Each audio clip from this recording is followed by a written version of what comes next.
Para a medicina chinesa, o estômago é responsável por receber, macerar e transportar os alimentos e líquidos ingeridos, de forma que o baço possa separar as essências destiladas dos alimentos. E, normalmente, o próprio Qi do estômago desce a fim de enviar o alimento digerido para baixo, enquanto o Qi do baço ascende para direcionar a essência, o Qi do alimento, para os pulmões e coração, pois estômago e baço são a fonte de todo o Qi que é produzido pelo corpo depois do nascimento, o Qi pós-celestial. A medicina chinesa considera que o primeiro e principal fator que causa sintomas digestivos, entre eles dores ou desconforto no estômago, são os maus hábitos alimentares. É importante entender que para o estômago macerar e decompor os alimentos, ele necessita de abundância de fluidos, pois eles são necessários para extrair os princípios vitais, as essências dos alimentos.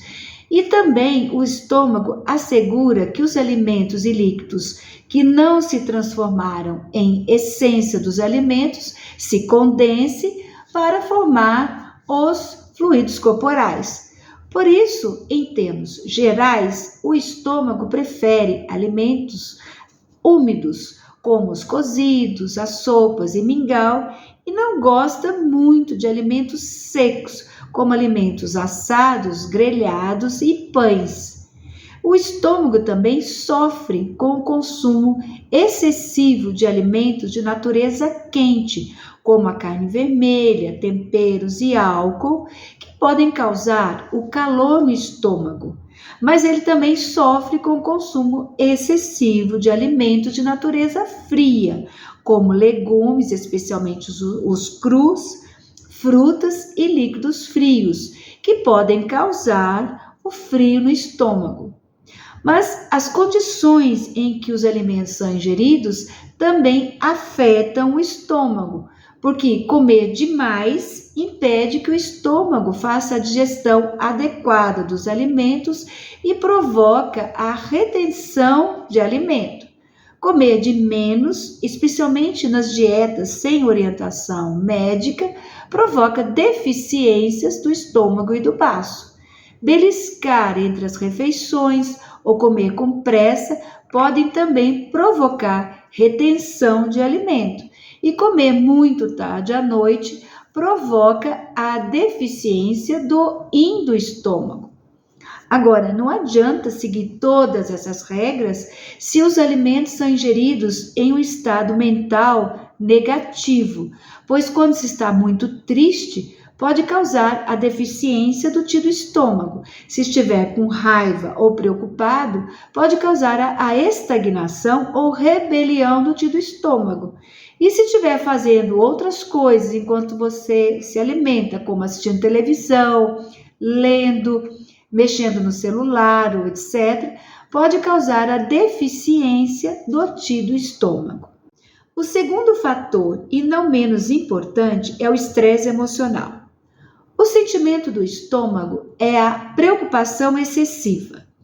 Aquele estado constante de sofrer por antecipação das coisas pode estagnar o Qi do estômago. E o trabalho mental excessivo ou introspecção por um período de muitos anos podem causar a estagnação do Qi do estômago.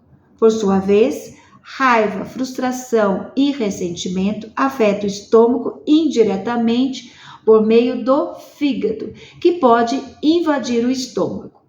E o terceiro fator são os fatores patogênicos externos, principalmente o frio, pela exposição ao frio ou quando o frio invade diretamente o estômago pela ingestão exagerada de alimentos frios ou bebidas geladas.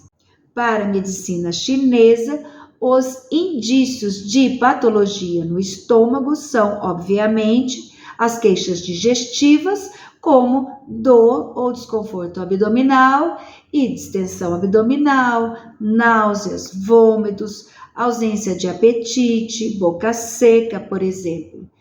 E também a fadiga e fraqueza nos membros, porque, como eu falei anteriormente, o estômago e o baço são a fonte do Ti de todo o corpo. E se ele está deficiente, a quantidade de Ti produzido pelo corpo não é suficiente e sentimos fadiga e fraqueza.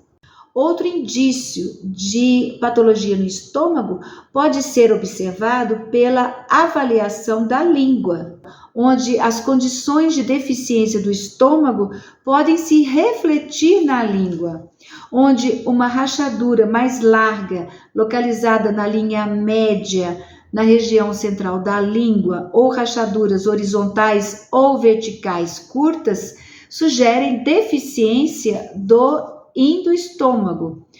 Uma saburra sem raiz, que parece que ela, como se ela tivesse sido acrescentada, ou seja, uma saburra que pode ser raspada, sugere deficiência do Ti do estômago. E a inexistência de saburra sugere a deficiência do endoestômago. Portanto, observe sua língua, pois mesmo que você não tenha sintomas digestivos, esses são indícios de uma deficiência da energia do estômago. Então, seria importante uma mudança nos seus hábitos alimentares e tonificar o seu estômago.